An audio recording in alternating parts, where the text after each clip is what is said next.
पर लगाते हैं। बोली भारत माता की, भारत माता की, जय गौ माता की, जय गौ माता की, धर्म जय की, जय धर्म की, अधर्म का, अधर्म का, प्राणियों में विश्व का, वंदे वेद मातरम, हर बला, हर हर महादेव। ओम देवी जी की जय हो, बाल युवाचार्य की जय हो। जय जय कर ले। जय जय जय जय जय जय जय। मेघा बेटी की जय हो। सियासन जल्दी से। हाँ। मेघा जी के लिए जोरदार तालियां पूरे सदन की तरफ से। आज मेघा जी कंटिन्यू योगिंग जॉगिंग से लेकर सूर्य नमस्कार, आसन, प्राणायाम।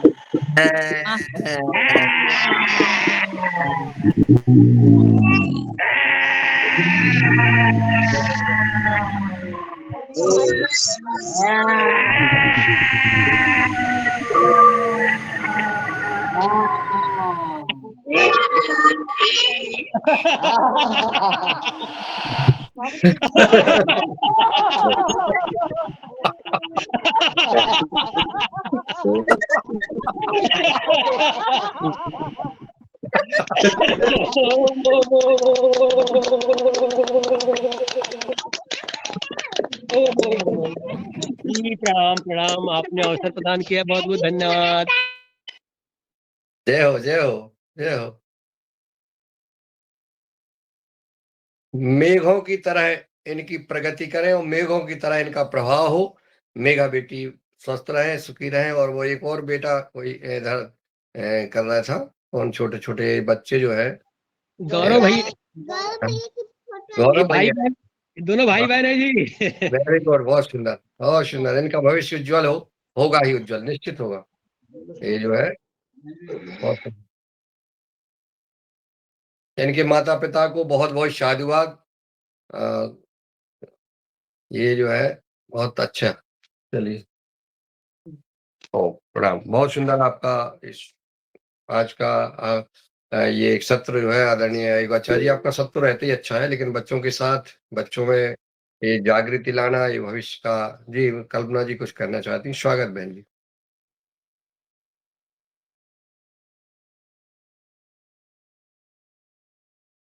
कल्पना बहन जी, आप कुछ कहना चाहती है? आपका हैंड राइज है।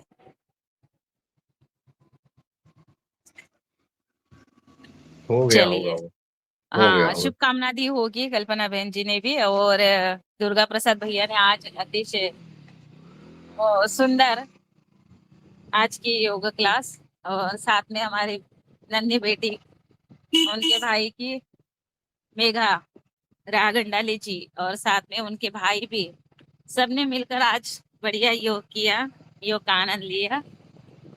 तो इस तरह स्कूल में बच्चे अभी योग करा रहे हैं, और अभी घर के बच्चे भी योग कर रहे हैं।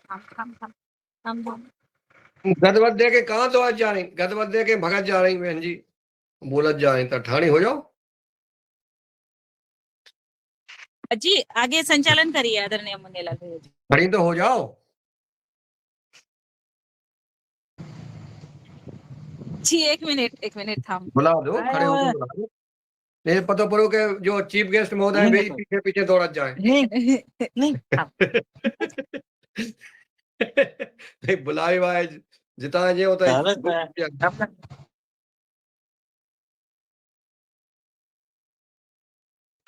जी, बहुत सुंदर। और मैं अभी हमारे आज के द्वितीय सत्र में हमारे बसों को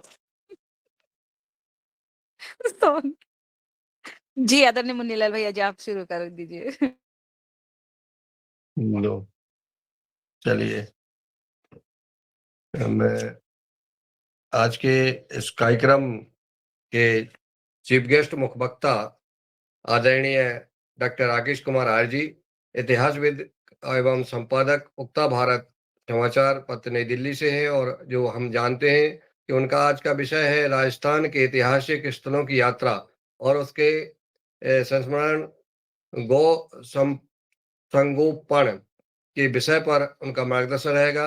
वो हमेशा जो है हम सबको युगहर कार्यक्रम में निरंतर प्रति गुरुवार आकर के और वो इतिहास बताते हैं, जिस इतिहास की वजह से आज हम सबको जागृति आई है, उत्सुकता आई है और कुछ सुनने की, और हमारा जो इतिहास दबाया गया था उसको आदरणीय डॉक्टर साहब उजागर कर रहे हैं, हम सबको अवगत करा रहे हैं। हमारे महान पुरुषों के इतिहास को हम जान रहे हैं। ऐसे महान गुरु, ऐसे इतिहासविद और राष्ट्रभक्त माँ धरती के लाल आदरणीय डॉक्टर राकेश कुमार जी को मैं सादर आमंत्रित करता हूं कि वो पधारें और हम सबका मार्गदर्शन, हम सबकी बुद्धि खोलने का कष्ट करें। इस देश के नौजवानों की और इस देश के रहने वालों की, इस देश को जो इतिहास को छुपाया गया था उसको आप बताते हैं और हम सब सुने और इसका विस्तार करें। इसका अधिक से अधिक जहां भी जब मिले और हम इसका विस्तार करते जाएं, ताकि 1 से 2 और 2 से 200 और 200 से 2000 और 2 लाख और 2 करोड़ और 200 करोड़ तक ये संदेश आपका पहुंचे। इस भाव के साथ मैं सादर आमंत्रित करता हूं डॉक्टर साहब को। ओ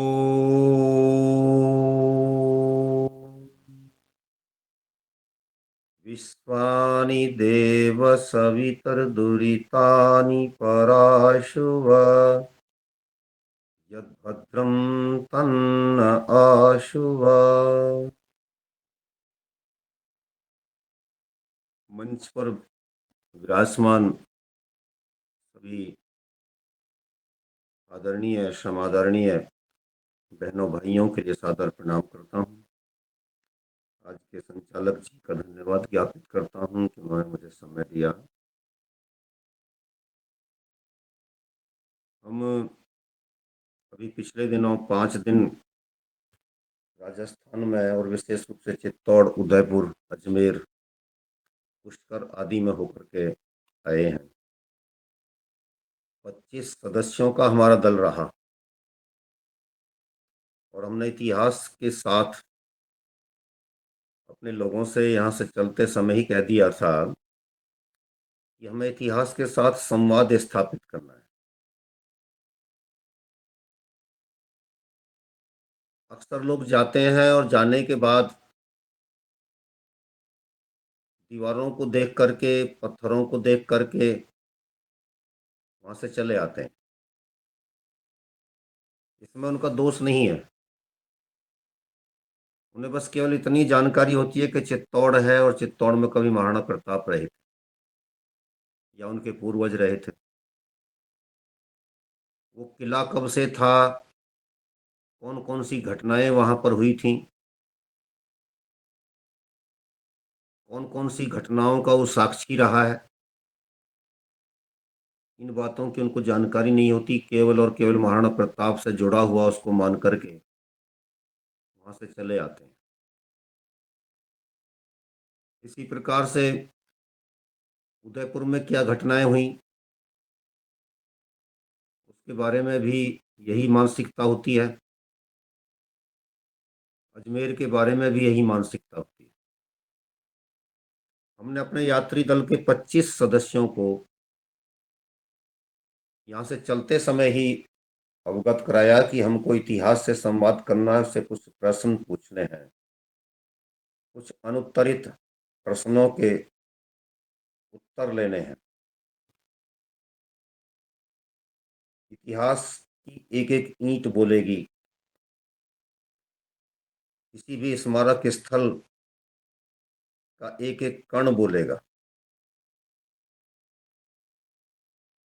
और यही हुआ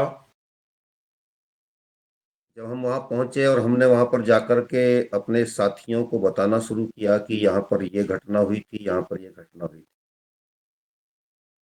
मैं आपसे बहुत ईमानदारी से कह रहा हूँ कि जो वहाँ के गाइड थे वो भी आकर के हमारी बातों को सुनने लगे और फिर लास्ट में गाड़ी तक छोड़ने के लिए ये कह कर के आए कि जी आज जो हमें जानकारी मिली, हम भी सालों से 20-25 साल, 30 साल, 35 साल से यहाँ पर ये काम करते आ रहे हैं, लेकिन ये जानकारियाँ जो आज मिली हैं ये वास्तव में हम सब के लिए भी अनुकरणीय है। उन्होंने क्लिप्स बनाई और रात भी मेरे से एक फ़ोन कर रहा था उनमें से कि आप मुझे जो भी आपके पास में इसका मैटर है वो भेज दीजिए।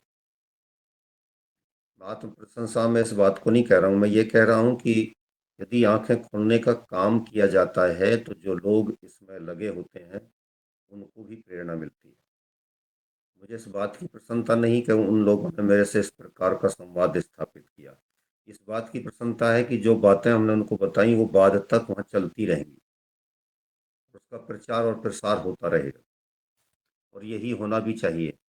इसी प्रकार से हमको सोचना भी चाहिए और इसी दृष्टिकोण से काम करना भी चाहिए। तो देखिए, जो वहाँ का चित्तौड़ का जो किला है वो मौर्य वंश के अंतिम जो उत्तराधिकारी थे उनके समय में स्थापित हुआ, बना, निर्मित हुआ। यानी लगभग 2000 वर्ष से अधिक समय पहले चित्तौड़ का किला था, बना था। उसको महाराणा प्रताप 1540 में पैदा हुए, 1597 में चले गए। केवल उस घटना तक, वहां तक देखना, उस किले के साथ भी अन्याय करना। हमने उन लोगों को बताया कि इस किले से बप्पा रावल की स्मृतियां जुड़ी हुई हैं। बप्पा रावल कौन? जिन्होंने यहाँ से लेकर के अरब तक, मध्य एशिया तक शासन किया था। और आज का जो ईरान है, जो लड़ाई में व्यस्त है, इराक है, अफगानिस्तान है, अरब कंट्रीज के कई देश, चीन का भी कुछ भाग, रूस का कुछ भाग, इतने क्षेत्र पर यहाँ से बैठ करके शासन चला करता था। आज की तारीख में कई देशों पर शासन करने वाली उस समय की चित्तौड़, यदि आज के दृष्टिकोण से देखी जाए तो वह विश्व राजधानी थी। और आप जब जाएं तो आपसे भी मेरा निवेदन रहेगा कि उसको विश्व राजनीति के केंद्र के रूप में अथवा विश्व राजधानी के रूप में आप नमन करें। अपने उस इतिहास को नमन करें जिन्होंने इतना बड़ा पुरुषार्थ उस समय किया था। बहुत बड़ा काम था। आज वो खंडर बहुत कुछ बता रहे हैं आप, खंडर बता रहे हैं कि इमारत बुलंद थी। ये बहुत दुख का विषय है कि वहां पर अब 80% कला नष्ट हो चुका है। जयमल और फत्ता की जो उनकी छतरी वो बोली जाती है, वो वहां पर बनी हुई है। महाराणा कुंभा ने मालवा, जो आज का मध्य प्रदेश होता है, इसको विजय किया। तो इसकी स्मृति में वहां पर उन्होंने एक स्तंभ वहां पर बनवाया। उस स्तंभ को जिस तरीके से बनवाया गया है, आप आश्चर्य में पड़ जाएंगे। उसमें कोई सीमेंट नहीं लगा है, लोहा नहीं लगा है, और वो सैकड़ों वर्ष से किसी सरकार के द्वारा उसकी मरम्मत भी नहीं की गई है। आंधी, वर्षा, तूफान, भूकंप सब कुछ सह रहा है। इसके उपरांत तो महाराणा कुंभा का विजय स्तंभ वहां पर शान के साथ खड़ा है। और सामान्यतया जो आज का भी स्थापत्य कला का निर्माता, इंजीनियर कुछ भी होता है, आर्किटेक्ट होता है, वो आपके हमारे मकानों को भी इस तरीके से ले जाने की कोशिश करता है, नीचे से उसकी चौड़ाई हो और ऊपर जाकर के वो थोड़ा कम हो जाए, उसकी चौड़ाई कम हो जाए।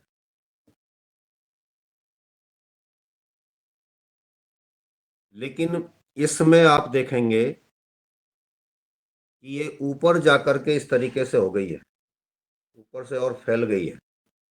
ये विजय स्तंभ आप कभी नक्शे में देखिए और मौके पर जाएं तो और बड़ी बारीकी से इसको देखने का प्रयास कीजिए। ऊपर जाकर के और चौड़ गया है थोड़ा, दोनों तरफ को। चारों तरफ, यानी और वजन बढ़ा ऊपर जा करके। और पिलर है नहीं कोई भी, यानी लोहा का प्रयोग है नहीं, सीमेंट का भी प्रयोग नहीं है। तो फिर कौन सी कला थी, बनाया कब गया? 1448 के करीब। यानी जिस समय के लिए आपसे ये बहकाया जाता है कि आप के देश में ताजमहल बनाया जा रहा था, और ताजमहल को बनाया गया 1645 में, यानी उससे सही 200 साल पहले। ताजमहल से सही 200 साल पहले महाराणा कुंभा ने वहां पर ये स्थापत्य कला का बेजोड़ नमूना बना करके तैयार किया। और हमारा दिमाग इतना घुमा दिया गया है, यदि एक बार को ये मान भी लिया जाए, ताजमहल का निर्माण करने वाला शाहजहां था, लाल किले का निर्माण करने वाला भी शाहजहां था, ये मान लिया हमने थोड़ी देर के लिए। तो उससे 200 साल पहले उसी स्थापत्य कला में, उसी तरीके से पत्थर काटना, उसी तरीके से तराशना, उसी तरीके से उस नक्काशी करना, चित्रकारी करना, ये तो आपका प्रमाण दे रहा है हम तो 200 साल पहले बना रहे थे। और इस किले का निर्माण करना आपको बता रहा है कि हम हजारों साल पहले इसका निर्माण कर रहे थे। किले हमको इससे पहले बनाने आते थे, जब मुसलमानों का बाप भी पैदा नहीं हुआ था, ईसाइयों का भी जब कोई नाम लेवा नहीं था दुनिया में, तब हम ये काम कर रहे थे। कर किस आधार पर रहे थे? कर रहे थे मनुस्मृति के आधार पर, चाणक्य के अर्थशास्त्र के आधार पर, अन्य दूसरे ऐसे ही ग्रंथों के आधार पर, जिनमें किले के बनाने की सबसे अच्छी टेक्निक बताई गई है। हम पढ़ते ही नहीं, उधर को देखते ही नहीं, और फटाफट गीत गा देते हैं और फिर कहते थे कि भगवाकरण किया जा रहा है इतिहास का। तो क्या इसका गजवाकरण होने दें? यह भी तो प्रश्न है ना। तो गजवाकरण तो होने नहीं देना, और भगवाकरण है, करना नहीं है, उनका भगवाकरण है, इसके हमारे पास में सैकड़ों प्रमाण। तो हमने विश्व राजनीति को अपने अनुकूल चलाया, उसको ये नई चीजें दी। मनु महाराज, कौटिल्य आदि हमारे राजनीति के मनीषी, हमारी धर्म नीति के मनीषी हमको स्पष्ट रूप से बताते हैं कि किला जो सर्वोत्तम होता है वो होता है जो पहाड़ी के ऊपर बनाया जाता है। और आप सभी समझते हैं कि इसको दुर्ग भी कहते हैं। दुर्ग का अभिप्राय होता है दुगा, दु माने दुर्गम, जिस पर बड़ी कठिनता से पहुंचा जाए, गय माने गमन, जहां पर बड़ी कठिनता से जाया जाए उसको दुर्ग कहते हैं। तो वहां पर बहुत कठिनता से जो पहुंचे, पहले तो पहाड़ी चढ़ना, और पहाड़ी चढ़ने के उपरांत फिर उसकी ऊंची दीवारें, ये क्या बताती हैं? ये बताती हैं कि हमारे पास टेक्निक थी, बौद्धिक क्षमताएं थी। आप अपने प्रत्येक प्राचीन किले को देखिए, प्रत्येक प्राचीन किले की जो ऊपर की दीवार होती है, उस दीवार में आपको छेद दिखाई देंगे कदम कदम पर, और वो दो तरह के होते हैं। कभी जाएं तो इस तरीके से देखें, आप इतिहास की जो वहां पर धारा बहती हुई दिखाई देती है उससे संवाद करें, तो आपको इन प्रश्नों के उत्तर मिलेंगे। अब आप देखिए, वो जो इस तरीके से एक छेद है, यानी जिस तरीके से मेरी अंगुली आपको दिखाई दे रही है, ऊपर से खड़ा हुआ आदमी यहाँ से नीचे को देखेगा, तलहटी में को, और नीचे खड़ा हुआ उसका शत्रु जहां उसको दिखाई देगा वहां से तीर से या गोली से उसको मार देगा। अब मैंने गोली शब्द प्रयोग कर दिया, आप सोचेंगे कि गोली तो उस समय होती ही नहीं थी। तो मैं बताना चाहता हूं आपको, कुछ समय तलवार बंदूक के लिए भुसुंडी कहते थे, जिससे स्पष्ट है कि उस समय ये चीज भी होती थी। अब जो नीचे व्यक्ति खड़ा है उसको उस छेद में से पल्ली तरफ खड़ा हुआ आदमी दिखाई नहीं देता, लेकिन जो ऊपर खड़ा है उसको दिखाई देता है, नीचे वाला। सुरक्षा हो गई, इसी को मोर्चा कहते हैं, मोर्चा संभाल लेना। और जो दूसरा एक मोरी टाइप होता है उसमें चौकोर, ये तो छेद इस तरीके से हो गया, ऊपर एक चौकोर है। जब आप छेद को इस तरीके से करेंगे तो आपको नीचे खड़ा हुआ व्यक्ति ही दिखाई देगा, लेकिन जब आप इस तरीके से बना देंगे छेद को चौकोर, तो आपको दूर का व्यक्ति दिखाई देगा। उसमें से आप दूरबीन से दूर से आती हुई सेना को, सैनिक को आदि को दूर से देख लिया करते थे। यशस्वी हो, यशस्वी हो, यशस्वी हो। थैंक यू, मेरी ट्रिप बहुत अच्छी रही, मैं शाम को बात करूंगा आपसे, ठीक है। तो आप मोर्चा संभालते हैं, तो मोर्चा संभालने में आपको नीचे वाला भी देखना है जो किले के नीचे खड़ा है, किले की दीवार के नीचे खड़ा है, और आपको दूर भी देखना है। दूर देखने के लिए आपको ऊपर वाला जो उसमें जिसको मोरी कहिए, छेद कहिए, वो काम करेगा, और नीचे देखने वाले को मारने के लिए आपको दूसरा वाला छेद काम करेगा। कितनी अच्छी टेक्निक है। फिर पीछे 8 घोड़े एक साथ दौड़ लें, ये हमने देखा जो आजकल हम चीन की दीवार के गीत गाते हैं। चीन की दीवार बड़ी महान उपलब्धि है, लेकिन कुंभलगढ़ में हमने उसी महाराणा कुंभा के द्वारा स्थापित किए गए किले को देखा, जिसको हम अक्सर पूर्व में चर्चा कर चुके, अक्सर हम अपने मोबाइल पर देख लिया करते हैं, देखें उसको, अब भी देखें, तो वहां पर देखने से आपको पता चलेगा कि उस किले की दीवार पर 8 घोड़े दौड़ लिया करते थे। करीब 20 फीट चौड़ी वो दीवार है ऊपर से। उस दीवार पर खड़े होकर के पूरा एम्युनिशन इकट्ठा किया जा सकता था, युद्ध सामग्री, और वहां से फिर नीचे की मार बड़ी सख्त होती थी। राजस्थान के 80 किले हैं कुल, जिनमें से महाराणा कुंभा जो महाराणा प्रताप से 200 साल पहले थे, 100 साल पहले थे, महाराणा कुंभा ने अकेले ने 30 किलों का निर्माण किया। महाराणा प्रताप तक हम रुक जाते हैं, महाराणा प्रताप के पूर्वजों की ओर नहीं जाते। महाराणा कुंभा कितना बड़ा काम कर रहे थे, कभी सोचा हमने? और क्यों कर रहे थे, किसके लिए कर रहे थे? तो मूर्खों ने, कांग्रेसियों ने, कम्युनिस्टों ने कहा कि हम तो सब आपस में ही गुत्थम गुत्था थे। हम गुत्थम गुत्था नहीं थे। हमने अपने साथियों को बताया कि ये व्यक्ति राष्ट्र के निर्माण के लिए, राष्ट्र की रक्षा के लिए काम कर रहा है।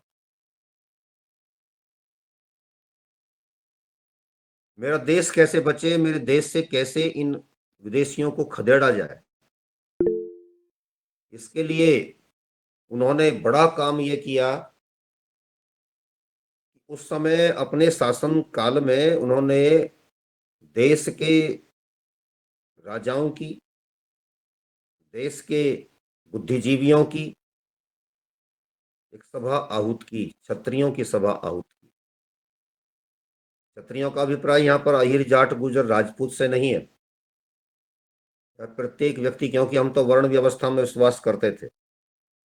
वह प्रत्येक व्यक्ति जो संसार के लिए, राष्ट्र की रक्षा के लिए काम करता है,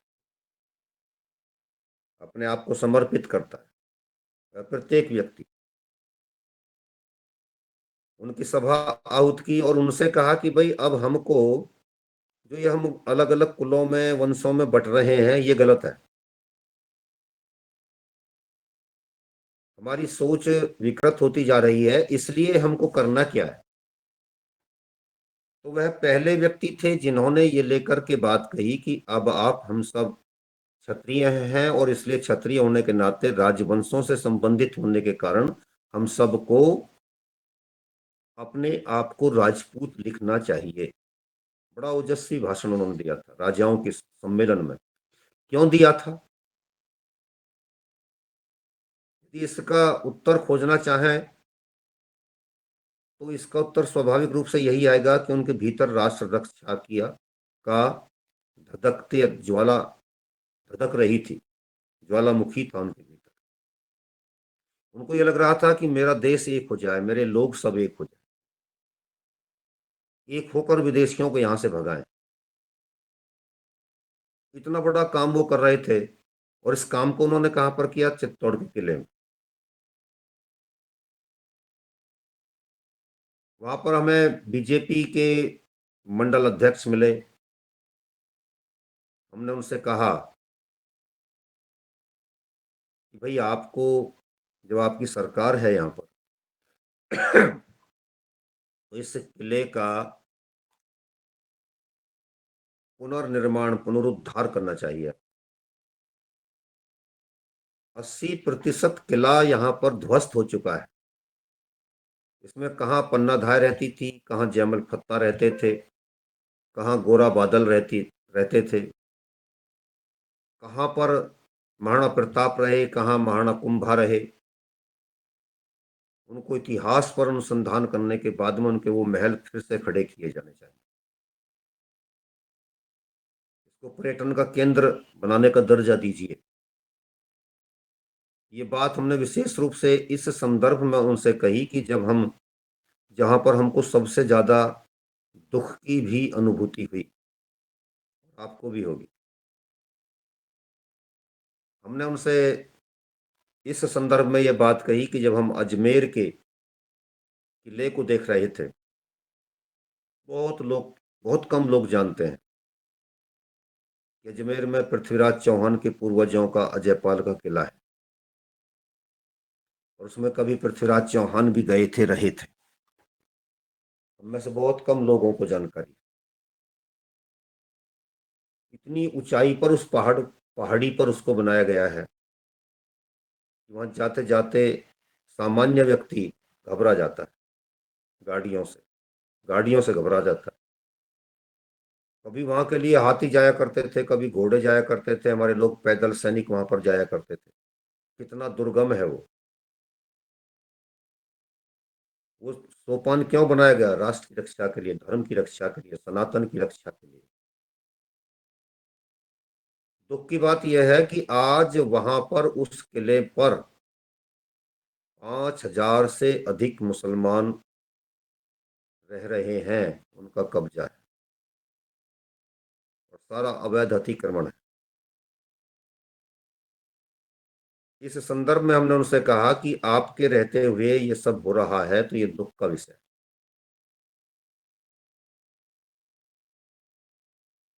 उन्होंने हमें को इतना बताया जिससे सुनकर के थोड़ा अच्छा लगा कि इस सारे रास्ते में मुसलमानों के 500-700 दुकानें, मकान आदि बन चुके थे। उन सब का अवैध अतिक्रमण हटा करके ध्वस्तीकरण की कार्यवाही यहाँ पर की गई है। उसको सुनकर के अच्छा लगा। फिर हमने उनसे कहा कि यदि ऊपर किले के भीतर, मैं आपको ये बताना चाहता हूँ कि उस किले को पास में जाकर के भी फिर हम देख नहीं पाए, क्योंकि हमारे अधिकांश साथी घबरा गए थे। उनको नीचे की खाइयां डरा रही थी। तो मैंने कहा जो आपकी इच्छा है, कोई बात नहीं। लेकिन वहीं पर पृथ्वीराज चौहान का भी स्मारक बनाया गया है। वहां के जो मुख्यमंत्री भैरव सिंह शेखावत जी रहे, उनके भीतर ऐसी ऐतिहासिक स्थलों को धरोहर के रूप में संजोने का विशेष कार्य किया गया। वहीं पर हमने देखा कि वहाँ संयोगिता संयम राय जो पृथ्वीराज चौहान के सेनापति थे, और वो वह सेनापति था जिसने जब गौरी से युद्ध हुआ तो उसमें पृथ्वीराज चौहान भी घायल हुए पड़े थे, संयम राय भी घायल हुआ पड़ा था।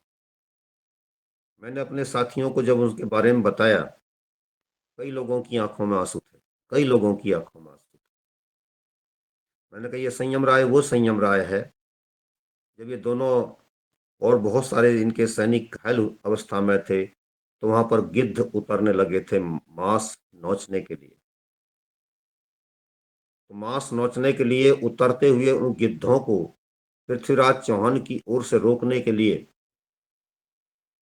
संयम राय नाम के उस सेनापति ने देखा कि यदि मेरा स्वामी मुसलमान में यदि ऐसा होता तो हो गया होता काम खत्म,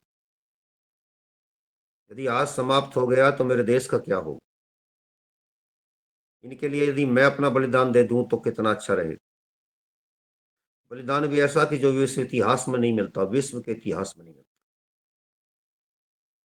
उस वीर सेनापति ने अपना शरीर काटना आरंभ किया, पैर काट लिया, थोड़ा सा और आगे से काट लिया, थोड़ा और आगे से काट लिया, दूसरा काट लिया, काट काट के मांस के टुकड़ों को इस तरीके से फेंकता रहा। ब्लीडिंग होती रही, कुछ देर में उसके प्राणांत हो गए। एक हाथ से दूसरा हाथ भी काटा, गिद्ध उस पर टूटते रहे। पृथ्वीराज चौहान की मूर्छा खुल गई और तब तक वो सूरवीर इस संसार से चला गया। उनकी एक वीर सेना नायिका श्यामल देवी, शामली भी कहते हैं, वो दूर से इस दृश्य को देख रही थी लेकिन उठ नहीं सकती। पृथ्वीराज चौहान ने आंखें खोलने के बाद और जब उनके सैनिक उनको वहां से उठा करके ले जा रहे थे तब उन्होंने पूछा कि संयम कहाँ है। शामली ने रोते रोते वो घटना बताई। पृथ्वीराज चौहान भी फूट फूट करके रोया था। यह है हमारे वीरों का इतिहास, यह है हमारे बलिदानियों का इतिहास, जिनके कारण आज हम जीवित हैं।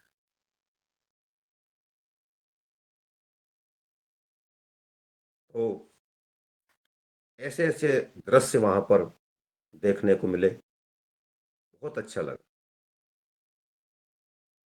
भैरव सिंह शेखावत जी के प्रति हृदय से कृतज्ञता ज्ञापित की। उन्होंने इतिहास को इस तरीके से संजोने का काम किया। और देखिए वहां पर भारत का एक चित्र बनाया गया है धरती पर, ढलुआ, इस तरीके से ढलुआ बना करके उस पर मानचित्र बनाया गया। पृथ्वीराज चौहान का उसमें कहां कहां तक राज्य था वो राज्य दिखाया गया। उनका घोड़े पर चित्र स्थापित किया गया है, बहुत अच्छा लगता है। वहीं पर हमने अपने साथियों को बताया था संयोगिता का भी एक कक्ष बनाया गया है। मैंने कहा इसके बारे में भी सुन लीजिए। 1194 ईस्वी में जब ये संयोगिता दिल्ली के लाल किले में रहती थी, लाल किले सब विशेष विशेष ध्यान दीजिए, लाल किला में रहती थी, यानी कि उस समय भी लाल किला था 1194 में। उस समय इसको लाल कोट कहते थे। लाल किले में रहती थी और जब कुतुबुद्दीन ऐबक ने उस पर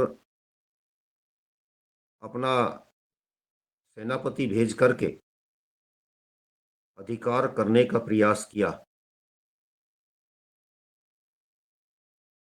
तो रानी ने, संयोगिता ने, जहां से आज हमारे देश के प्रधानमंत्री जिस दरवाजे से चढ़ करके ऊपर जाकर के झंडारोहण करते हैं, उसी के नीचे जो पुल है, आपने देखा होगा लाल किले के चारों तरफ एक खाई बनी हुई है जिसमें युद्ध आदि के समय पानी भर दिया जाता था, जमुना को जमुना की एक धारा भी उधर से बहती थी।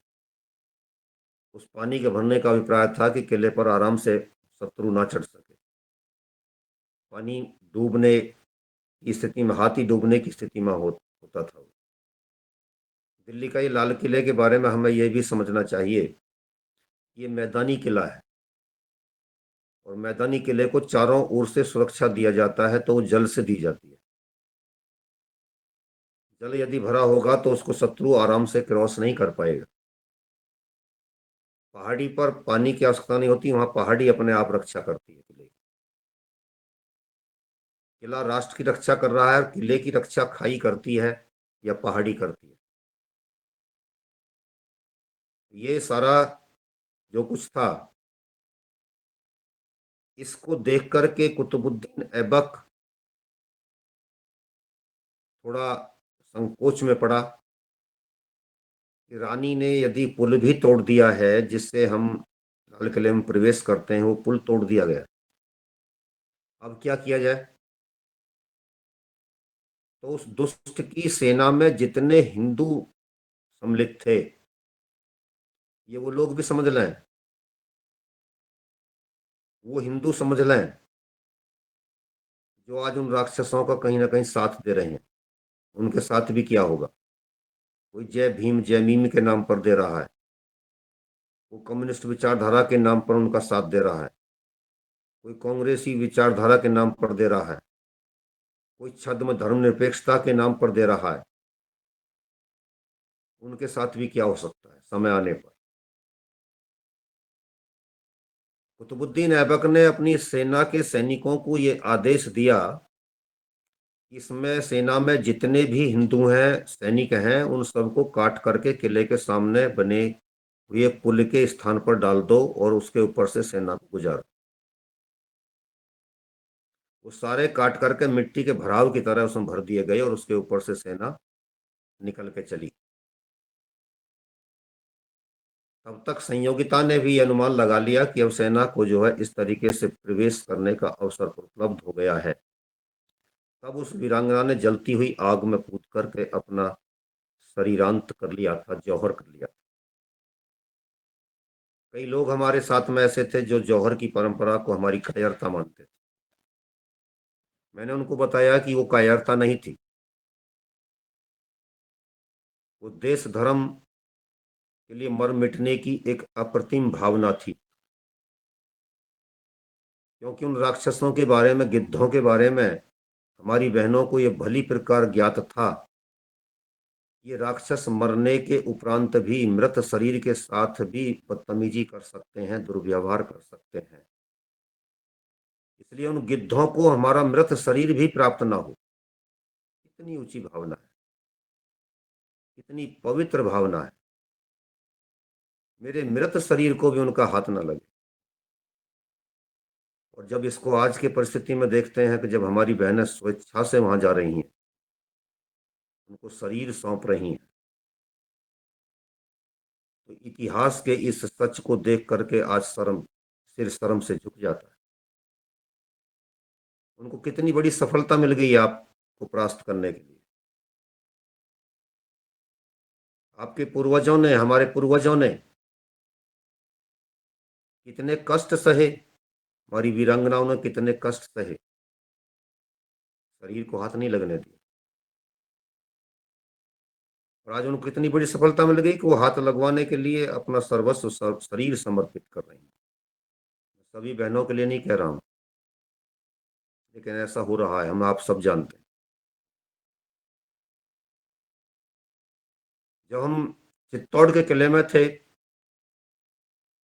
तो महाराणा कुंभा का जहां वह स्तंभ खड़ा है, उस स्तंभ के पीछे वो कुआं होता था जो जौहर का कुआं कहलाता था। और देखिए, उस किले में, उस स्थान पर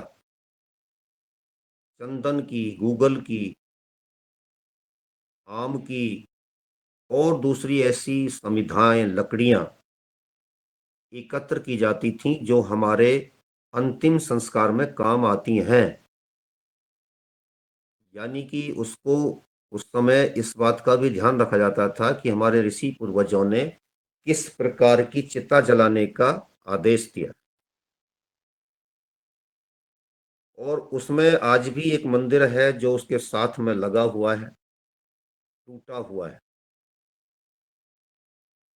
उस मंदिर के ऊपर आकर के पीछे से चबूतरा है, वो वीरांगनाएं आती थीं और वहां से छलांग लगाती थी जलती हुई आग में। क्या कमाल की बात, कोई धक्का नहीं देता था,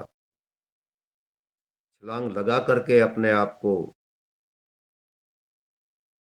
देश के लिए बलिदान दे देना बहुत बड़ा पुण्य कार्य, नमनीय कार्य है।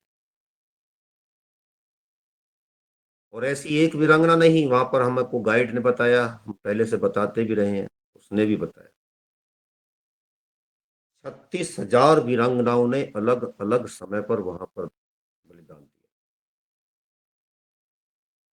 यानी एक स्थान विशेष को उन्होंने सदियों तक के लिए इस बात के लिए चुन लिया कि यहाँ पर बलिदान देना।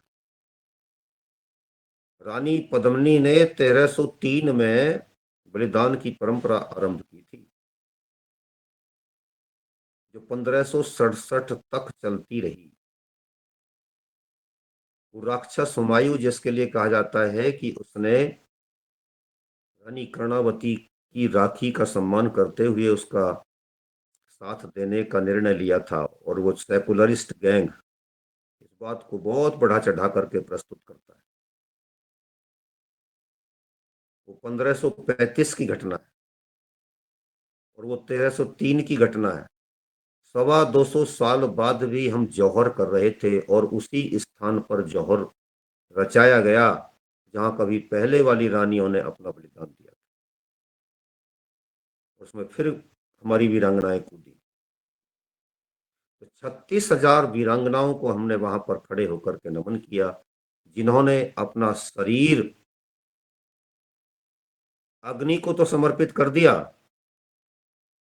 लेकिन मृत शरीर भी किसी राक्षस को छूने का अवसर न मिले, मृत शरीर को भी इस बात का पूरा ध्यान रखा, पूरा सम्मान किया। ऐसी अप्रतिम राष्ट्रभक्ति, ऐसी अनुकरणीय राष्ट्रभक्ति अपने देश से बाहर जाकर के विश्व के अन्य देशों के इतिहास में ढूंढ लेना, कहीं मिलेगी नहीं आपको।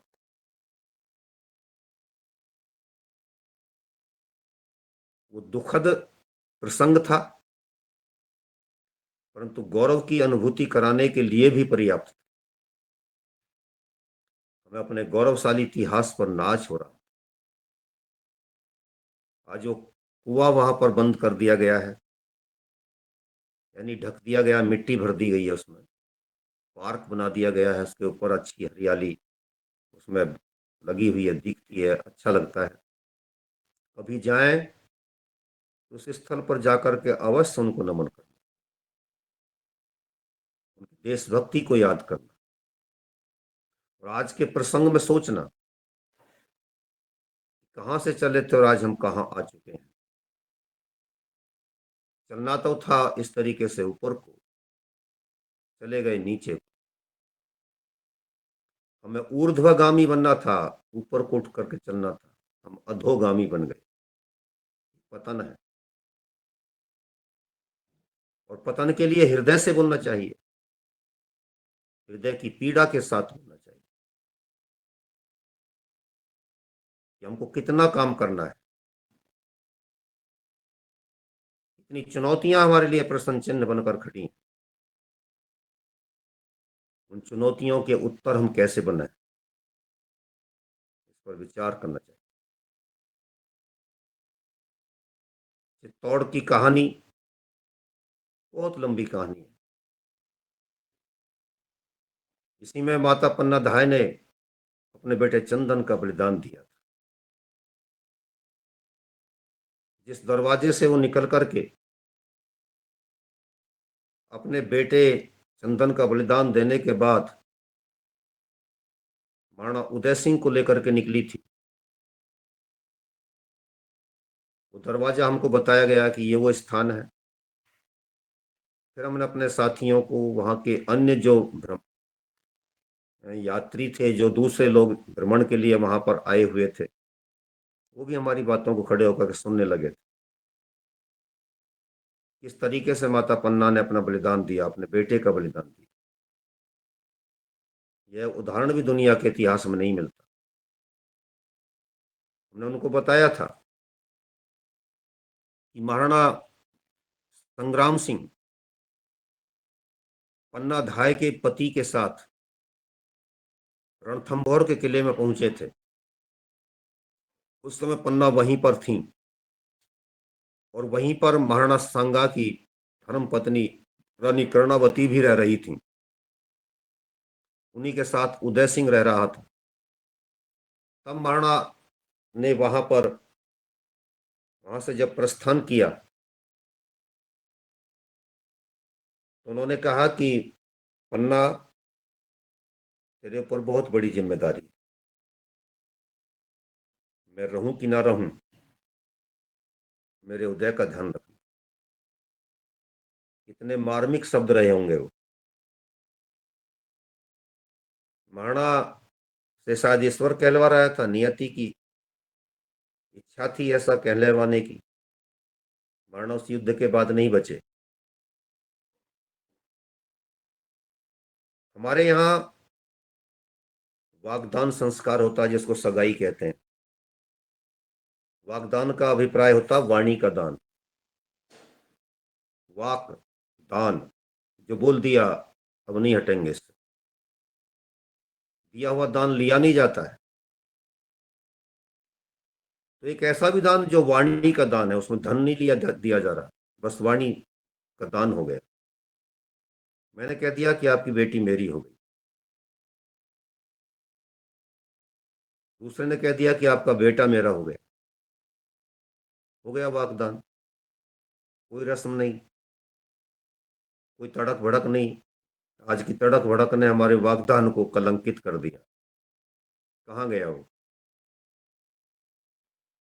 और वागदान के बाद सब कुछ टूटता है, सब कुछ अस्त व्यस्त होता है, क्योंकि हमने वागदान के अभिप्राय को नहीं समझा, उसकी गंभीरता को नहीं समझा। यहां पर क्या हो रहा था? महाराणा संग्राम सिंह ने कहा कि मेरे उदय का ध्यान रखना, और उसने शीश झुका करके कह दिया, जी महाराज। फिर रानी कर्णावती चली गई। जब वह भी सती होने के लिए जा रही थी, उदय सिंह के साथ में पन्नाधाय का पति है, पति भी प्राणांत उसका हो जाता है। अब महारानी पन्नाधाय के सामने ये बात आती है, माता के सामने, पति के साथ सती हो जाऊं। लेकिन राणा को दिया गया वागदान जो था, वचन जो था, उसने उसको जीवित रखा। महारानी कर्णावती भी चली गई, उन्होंने भी अपना बलिदान दे दिया, जौहर कर लिया। जौहर करने से पहले वो भी कह रही है कि मेरे बेटे का ध्यान रखना, क्योंकि तुमसे जो महाराणा कह गए थे, मैं तुम में ही वो ऊर्जा देखती हूँ, शक्ति देखती हूँ, तुम पर मेरा पूर्ण भरोसा। इसलिए जब समय आया तो दोनों को दिए गए वचन का ध्यान करते हुए पन्नाधाय ने अपने बेटे का बलिदान दे दिया। क्या कमाल है इस देश की, इस देश की संस्कृति का, देश के बलिदानियों के इतिहास का बखान करते करते अश्रुधारा निकल पड़ती। समय पूर्ण हो गया है। समय मिलेगा तो कभी आगे भी इन पर चर्चा करेंगे। मैं आप सभी का हृदय से धन्यवाद ज्ञापित करता हूं कि आपको भारतवर्ष के इस बलिदानी इतिहास की ये चर्चा रुचिकर लगती है, और आप इस बात को लेकर के भीतर से भावुक उत्तेजित होते हैं, संवेदनशील होते हैं कि हमारे देश का वो इतिहास गौरवशाली, वो परंपराएं फिर से स्थापित हों, फिर से वो सुरक्षित हों, और उसी उद्देश्य की पूर्ति के लिए हमारी आपकी पीड़ा बनती है कि हम अपना एक राष्ट्र मंदिर स्थापित करें जिसमें सारी कहानियां लिखी हैं, सारा उज्जवल भविष्य उसमें साफ दिखाई देता हो, क्योंकि गौरवपूर्ण अतीत को हम उसमें स्थापित करेंगे जो भविष्य की उज्जवलता को प्रकट करे। ओम शांति।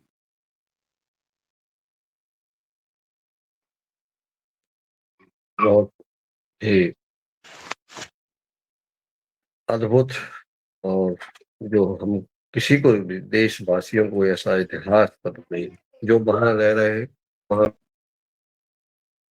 जो वहां रह रहे हैं उनको भी वो इतिहास उस किले के बारे में भी पता नहीं, जो आदरणीय डॉक्टर साहब ने वहाँ के निवासियों को और हम सबको इस त्योहार के कार्यक्रम में आज बताया।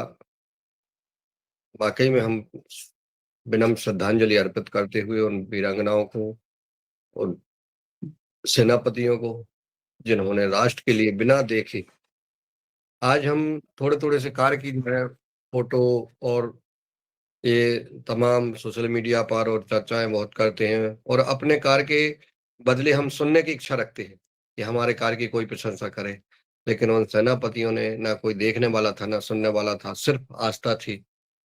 और जो अपने स्वामी के प्रति, अपने राजा के प्रति बिना किसी वो गमाए और शरीर का जो है एक एक अंग काट काट के वो जो है देते हैं, समर्पण करते हैं, उन महारानी और वीरांगनाओं को मैं नमन और सशस्त्र वंदन करता हूँ। ये बात देखने और करने वाली है कि हमारे राष्ट्र के लिए आज हम डॉक्टर साहब से ही पूछना चाहते हैं कि उन किलों का संरक्षण और संवर्धन कैसे हो सकता है, ताकि जो इतिहास है और उसका संरक्षण, जैसे आपने कहा 80% डैमेज हो गए हैं वो किले, उनका उनका क्या उपाय है कि वो पुनः जो है वो बने रहे, ताकि जो है ये इतिहास में जो ना होने वाला भविष्य में ना भूतो न भविष्यति। आदरणीय डॉक्टर साहब, इसके बाद मैं आदरणीय शास्त्री जी से का सवाल लूंगा।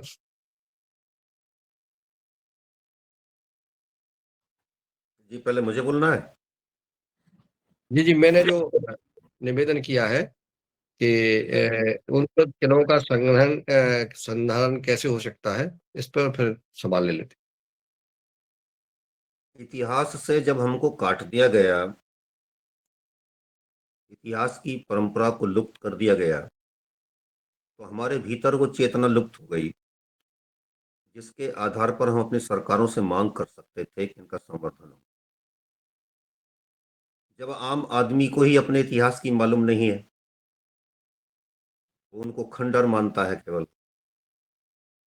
और ये मान लेता है कि कभी राजा महाराजा रहे थे, उनको राष्ट्र से क्या लेना देना था, बस अपने शौक के लिए लड़ते थे मरते थे। तो कितनी निरस्ता इतिहास के प्रति आ जाएगी। एक हमारा और आपका दृष्टिकोण है कि वो किसके लिए काम कर रहे थे, हमारे आपके लिए। तो जनता को जागरूक करना होगा। जनता जागरूक होकर के अपने नेताओं से, अपने मुख्यमंत्रियों से ये मांग करे, इनका संरक्षण कीजिए। उन्होंने उनको विश्व धरोहर का वहां पर स्तंभ लगा दिया, और वो लगा करके उससे उन्होंने अपने कर्तव्य की तीसरी मान ली। अधिकतर स्थानों पर ये देखेंगे आप कि वहां पर यदि टिकट लग रहा है तो उस टिकट से उन कर्मचारियों को वेतन आदि दे करके बाकी जो है दूसरे कामों पर खर्च हो जाता है। यदि वो पैसा वहीं रुके और वहीं पर उनके देख रेख पर खर्च हो तो दूसरी बात हो सकती है। मैं तो ये कहना चाहता हूँ ना, वहां पर मांग की थी, खड़े होकर क्लिप बनाई थी, पत्रकारों को बोला था मैंने, और वो जितने गाइड थे वो सारे बोल रहे थे, उन्होंने सबने नोट किया। अब भी मेरे से समाचार पत्रों में छपवाने के लिए मेरी वो प्रेस नोट मांग रहे हैं। हैं। तो मैंने उन पर खड़े होकर के ये कहा था कि ये वो ऐतिहासिक स्थल है कि जिस तरीके से हमने सरदार सरोवर जो गुजरात में है और वहाँ पर अपने सरदार जी की जो प्रतिमा स्थापित की है, उसी तरीके की प्रतिमा इस किले के बीचों बीच स्थापित हो, महाराणा प्रताप की। और वो प्रतिमा दूर से 50 किलोमीटर से 100 किलोमीटर दूर से दिखनी चाहिए, इतनी भव्य और इतनी ऊंची होनी चाहिए, जिसको मालूम पड़े कि ये चित्तौड़ आ गई है और महाराणा प्रताप की चित्तौड़ है। जो लोगों का आकर्षण बढ़ेगा, पर्यटन बढ़ेगा, और जो उससे आय होगी, देखिए फिर क्या होगा। वहां पर रानी कर्णावती चली गई, वहां पर रानी पद्मिनी चली गई, वहां पर और दूसरी रानियां वीरांगनाएं चली गई, वहां पर महाराणा प्रताप रहे। अंतिम अंतिम व्यक्ति थे जिनकी अंतिम व्यक्ति थे जिनकी चित्तौड़ के किले में शपथ ग्रहण समारोह हुआ, वो थे महाराणा उदय सिंह। उसके बाद नहीं हुआ किसी का। उन लोगों की यदि इस स्मृतियों को सुरक्षित रखते हुए और उनके वो सारे भवन खड़े कर दिए जाएं, आज की सरकार कर दे, कोई दिक्कत नहीं है। जब देखिए कितना पैसा आएगा वहां से, ये पर्यटन पर खर्च उसको। ये मैंने वहां से खड़े होकर के मांग की थी, और साथ ही जिन वीरांगनाओं ने इस तरीके के वहां पर बलिदान दिए थे, उनकी एक चित्रावली वहां पर होनी चाहिए, तो फिल्मांकित की जाए। इस तरीके से यहाँ आग जलती थी और उसमें इस तरीके से ये आती थी और वो करती थी। लाइट एंड साउंड का सिस्टम वहां पर होना चाहिए आदरणीय मुन्नीलाल जी। लाइट एंड साउंड का सिस्टम यदि वहां पर होगा तो उसमें वो जलती हुई चिताएं दिखाई जाएं, रानियों को कूदता हुआ उसमें दिखाया जाए, महाराणा प्रताप के कार्यों को दिखाया जाए, पन्ना धाय के कार्यों को दिखाया जाए। फिर देखिए कितना पैसा आएगा आपको पास। इसके लिए सरकारों को जगाने की आवश्यकता होती है, और हम जैसे आप जैसे लोग, जागरूक लोग, हमारे मंच सजे हुए हैं राष्ट्र की शक्ति को जागृत करने के लिए, उनकी ओर से ये लेटर्स लिखे जाए, डिमांड की जाए। हमारा योगाहार एक मंच है, जरूरी नहीं है कि हम सारे एक साथ बैठे हों, लेकिन हम बैठे भी हैं। आप मुझसे 1000 किलोमीटर दूर बैठे हैं, कोई दूर 500 किलोमीटर दूर बैठा है, कोई कितनी दूर बैठा है, लेकिन सारे एक परिवार के लोग हैं। यदि हम में से कोई भी व्यक्ति योगाहार कार्यक्रम का एक अपना हम पैड छपवाएं, सरकार से मांग करें। कई बार सरकारों के लिए भी ये आवश्यकता होती है, को चाहती हैं कि कोई हमसे कहीं ना कहीं मांग तो करे, बिल्कुल सही बात। ताकि ये कहा जाए कि भाई जनता की इच्छा थी और जनता की इच्छा को सुधार करके हम ये कर रहे हैं। तो बहुत हमारे सही बात। संपर्क हो सकते हैं, आपके संपर्क हो सकते हैं। आप मध्य प्रदेश में रह रहे हैं, आपके महाराष्ट्र से संबंध होते हैं, महाराष्ट्र में हमारी बहन प्रणीता जी रह रही हैं, उनके महाराष्ट्र के पली तरफ गुजरात में किसी से संबंध हो सकते हैं, जो ये बता सकते हैं किसी न किसी संगठन के पदाधिकारी से संबंध का अभिप्राय है मेरा यहाँ पर, जो ये कह सकते हैं कि भाई हम भी इस बात की मांग करते हैं। इसका क्या होगा फिर? तब उनको ये लगेगा कि ये तो हम 10 लोग होंगे केवल, लेकिन 10 लोग जब देश के अलग अलग कोनों से, अलग अलग प्रदेशों से ये डिमांड भेजेंगे तो लगेगा जनता चाहती है। तो हमें इसमें सक्रियता दिखानी चाहिए। जी जी जी, बहुत ही। और मैं तो निवेदन करूंगा आज कि एक शॉर्ट वो बना के और योगाहार में दे दें, अपन उनको सोशल मीडिया पर डालेंगे और पत्र भी लिखेंगे प्रधानमंत्री को। और पीएमओ के कार्यालय से जवाब आता है, जब भी कोई पत्र लिखता है तो वहां से जवाब निश्चित आता है, और जवाब के पास जवाब आएगा नरेंद्र भाई मोदी जी के हस्ताक्षर युक्त, तो आपको गर्व होगा कि आज हमने योगाहार कार्यक्रम में आदरणीय डॉक्टर राकेश कुमार जी से प्रेरणा लेकर के तो यह पत्र हमने लिखा है कि चित्तौड़ का किला को संरक्षित किया जाए, ऐसा जो आपने बताया है कि वहां पर लाइटिंग की जाए, और इस प्रकार का पूरा ये विवरण लिख ले। और मैं चाहूंगा कि आदरणीय दिनेश जी सेमवाल जी जुड़े हुए हैं और अन्य हमारे जो विद्वान जन हैं, इस पर निश्चित ड्राफ्टिंग करें, जो भी जिसके मन में आए योगाहार कार्यक्रम ग्रुप में जरूर लिखें, और उसके हिसाब से अपन अपने अपने स्तर से पत्र दें राजस्थान सरकार और केंद्र सरकार को, तो निश्चित इस पे जो है अमल किया जा सकता है। जैसा वो तो उत्साहित थे कि मांग करे जनता, हम करेंगे। आदरणीय भूपेंद्र शास्त्री जी। ओम। हमेशा की तरह आज भी हमारे इतिहासविद आदरणीय राकेश जी आर्य का ये जो यात्रा वृतांत है बहुत ही मार्मिक है। समय की सीमा मुन्नीलाल जी बहुत आगे चली गई है, और चित्तौड़ का जो गौरवशाली इतिहास है वो बहुत कम शब्दों में आज उन्हें रखने का प्रयास किया है। चित्तौड़ बहुत व्यापक है, चित्तौड़ का दुर्ग बहुत दुर्गम है, चित्तौड़ के आसपास की जो भूमि है वो वास्तव में वीरता की भूमि है, बलिदान की भूमि है, और चित्तौड़ पूरे विश्व तक राज्य करता था, ये आज माननीय राकेश जी ने हम सबको बताया है।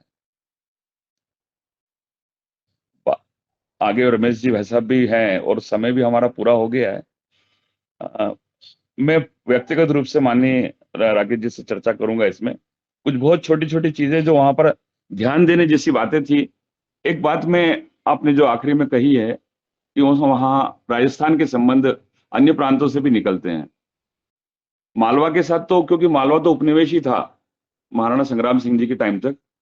बलवीर जो थे उनके सुपुत्र, वो अवंतिका के राजा थे, दासी पुत्र कहा गया उनको। अन्य नारी रानियों से शायद वो रहे होंगे, और पन्ना धायक को भूल नहीं सकते हैं। उदय सिंह को लेकर उनकी यात्रा गोगुंदा तक की, कुंभलगढ़ तक की यात्रा रही है। गोगुंदा को राजधानी बनाया प्रताप, वहीं से शासन करते हुए चित्तौड़ के ऊपर आए और चित्तौड़ के ऊपर कब्जा किया। और बहुत सारी घटनाएं हैं, 2 साका हुए हैं, बलिदान हुए हैं, रानी कर्णावती का हुआ है, पद्मनी का हुआ है। लेकिन जब हम चित्तौड़ के आसपास जाते हैं तो वहां भी बहुत सारे ऐसे बलिदानी शहर, जिन्हें हम सिंहल द्वीप कह रहे हैं ना, वो चित्तौड़ के 60 किलोमीटर पे ही सिंगोली करके एक दुर्ग है। वहां पर बहुत शानदार नदी है पास में, बाणगंगा उसके किनारे पे, वहां समुद्र जैसा ही दृश्य दिखाई देता। आगे जाके चंबल मिल जाती है। रतनगढ़ है, रतन भील का एरिया, जो प्रताप के प्रमुख सहयोगी थे। इधर मध्य प्रदेश के नीचे चले जाएं चंबल के किनारे गांधी सागर पर, तो रामपुरा आ गया, जहाँ रामा भील जो बहुत बड़े सहयोगी थे प्रताप के।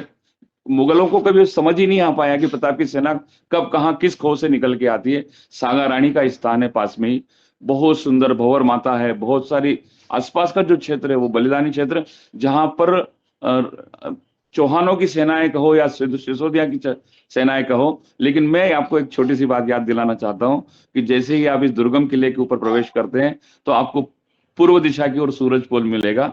हर बार उसकी जो रास्ते हैं वो बदलते हैं, और हर पोल मतलब हर दरवाजे के ऊपर, जो पोल का मतलब है दरवाजा, हर दरवाजे 6-7 दरवाजों के अंदर बिना पार किए हुए चित्तौड़ में घुसना बहुत असंभव था। उसको जीतना बहुत, अजय किला था, अजय किला, उसको जीता नहीं जा सकता था। तो वही चित्तौड़ का जो प्रथम पोल है, इसे फतेह पोल के नाम से जाना जाता है। वो फतेह पोल रानी कर्णावती के भाई फतेह सिंह जी के नाम से है, उनका बलिदान वहां हुआ। जैसे आपने संपत राय जी को याद किया, ऐसे बहुत सारे वीरों ने हर दरवाजे के ऊपर अपने प्राणों को न्यौछावर किया है। चित्तौड़ का गौरवशाली इतिहास शरीर को बिल्कुल रोमांचित कर देता है। मैं कह नहीं सकता हूं, मतलब इतना शरीर में जोश और रोम रोम खड़ा हो जाता है। लेकिन इसी के साथ मेरे देश की गद्दारी भी वहां है। अगर आपने उसके उत्तरी हिस्से की ओर जाने का प्रयास किया होता तो आपको पता चलेगा कि वहां एक कृत्रिम पहाड़ी बनाई गई थी। इस चित्तौड़ के किले को जीतने के लिए कृत्रिम पहाड़ी बनाई गई, और एक एक सोने के सिक्के के बदले एक एक तगारी मिट्टी डलवाई गई। यहाँ के इसी देश के गद्दार उस वक्त भी मौजूद थे, और उन्होंने बराबर उस चित्तौड़ के किले के बराबरी में तोप रखने के लिए जगह बनाई गई। और जिस हिस्से को आपातकाल में खोलने के लिए चित्तौड़ के किले में एक ऐसा स्थान था जहां उस मजबूत किले को अपन खोल सकते थे अंदर से, अगर आक्रमण ज्यादा बड़ा हो जाए तो हमारी, क्योंकि चित्तौड़ के किले के अंदर बहुत सारी नागरिक भी रहते थे। किले के अंदर सैनिक तो रहते ही थे, बड़ी संख्या में लोग रहते थे। ये सच है कि आज हमारा हिंदू भाई वहां नहीं रह रहा है। मैं कुछ दिनों पहले वहां गया था, तब उस वक्त मुझे 40,000 के लगभग की संख्या वहां मालूम पड़ रही थी कि वहां निवास करती थी अंदर। लेकिन अब धीरे धीरे वो घटती जा रही है। और अब जो वहां ठहरे हुए लोग हैं वो आप जानते हैं कौन है और कैसे रह रहे हैं वहां पर विचारणी है, वास्तव में बहुत विचारणी प्रश्न है। मैं माँ, वहां पर आप गए हो कभी तो कालका मैया का मंदिर है, जिन्हें तुलजा भवानी के रूप से हम जानते हैं, और शिवाजी की आराध्य देवी का पहला विग्रह अगर कहीं देखने को मिलेगा तो चित्तौड़ के किले के अंदर मध्य में मिलेगा आपको। तो चित्तौड़ के बारे में तो कहना बहुत, आपकी यात्रा बहुत अच्छी रही। अगर मुझे कुछ जानकारी मिल जाती पूर्व से तो शायद मैं आपको थोड़ा और आपसे मिलने का प्रयास करता इस बीच में। और जो हमारे इस राजस्थान क्षेत्र में अंदर बहुत छोटे छोटे शहर भी हैं, जैसे पाटन है, झालावाड़ है। आप चित्तौड़ गए तो नीमच जाना था। झांसी वाला परिवार, दामोदर जब झांसी से आए थे, रानी झांसी अपने बांध के लाई थी, तो पहली स्टॉप उनका पाटन झालावाड़ में हुआ था। उसके बाद झांसी वाला परिवार मतलब वहां से माइग्रेट होकर इंदौर नहीं गया, वो गया अपना नीमच, और नीमच से फिर गया इंदौर। तो बहुत सारा इतिहास वहां पर है, बहुत सारा गौरव वहां बिखरा हुआ है। आपकी ये यात्रा बहुत मंगलमयी रही है, और पुनः आप इस तरफ पधारें तो मुझे एक बार जरूर सूचना दें। शायद मैं भी आपके साथ इस भूमि के अंदर मेवाड़ से लेके मालवा से लेके मारवाड़ तक की इस भूमि की यात्रा आपके साथ कर सकूं, ऐसा मैं सौभाग्यशाली अपने आप को समझूंगा। बहुत बहुत धन्यवाद, बहुत बहुत साधुवाद आपको हमारा इतिहास याद दिलाने के लिए। मैं चाहूंगा कि ये संवाद आज समाप्त ना हो। ये आगे अगले दिन भी अगले समय जैसा आदरणीय डॉक्टर साहब को हो, तो इसको लगातार इसको जारी रखें, क्योंकि बहुत महत्वपूर्ण विषय है जैसा शास्त्री जी ने कहा है। और मैं चाहूंगा कि चाहे अगले गुरुवार को या बीच में भी जब भी अगर डॉक्टर साहब का मन हो तो इसको जरूर करिएगा। इस पर संवाद करेंगे अपन उसको, ताकि जो है वो और रहे। मैं डॉक्टर कुसुम भारद्वाज जी का भी हैंडे से मैं उनको आमंत्रित करता हूँ, और रमेश चंद जी उसका आभार करेंगे। जी डॉक्टर साहब। धन्यवाद, सबको प्रणाम। और बस मेरा एक वो सुझाव था कि जो अभी सारी बातें अपनी चल रही कि जो आगे तक जाना चाहिए गवर्नमेंट तक, तो मुनिलाल जी वैसा